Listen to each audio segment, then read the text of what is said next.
स्वामी विवेकानंद म्हणतात, माझा तुम्हाला उपदेश आहे, गीतेच्या अध्ययनापेक्षा फुटबॉल खेळून तुम्ही स्वर्गाच्या अधिक निकट जाऊ शकाल.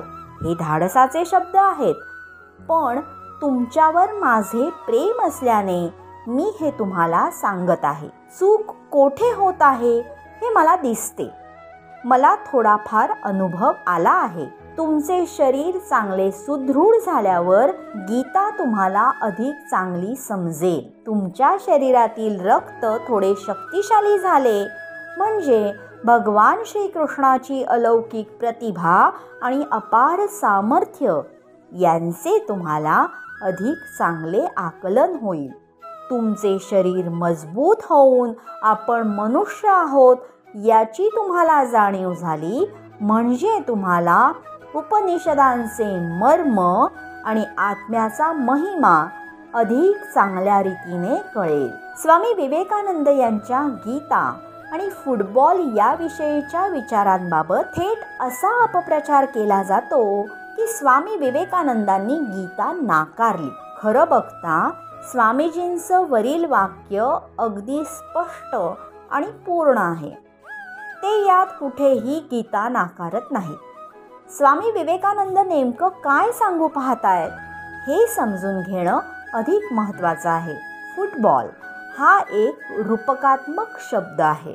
यातून स्वामीजी युवकांना बलोपासनेचं महत्त्व सांगण्याचा प्रयत्न करत आहेत. कारण ज्या धनुर्धारी अर्जुनाला भगवान श्रीकृष्णानं गीता सांगितली तो बलवान होता, बलाचा उपासक होता. गीतेतील कर्मयोग आचरणात आणण्यासाठी सामर्थ्य हवं, अंगी बळ हवं.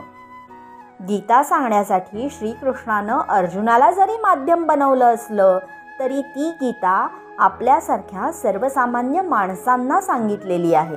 दुर्जन शक्तीसोबत लढणारा अर्जुनासारखा समाज श्रीकृष्णाला घडवायचा आहे.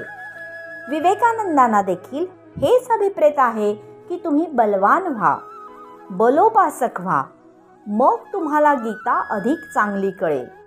त्या विराट रूपी श्रीकृष्णाच्या प्रतिमेचं तुम्हाला आकलन होईल. स्वामी विवेकानंद यांच्या मते गीता हा आचरणात आणायचा विषय आहे, नुसता वाचून विसरण्याचा विषय नाही. त्यांच्यासाठी श्रीकृष्णाविषयी असलेली भक्ती प्रकट करण्याचा हा विषय आहे. गीतेचा अभ्यास करणं खूप आवश्यक आहे.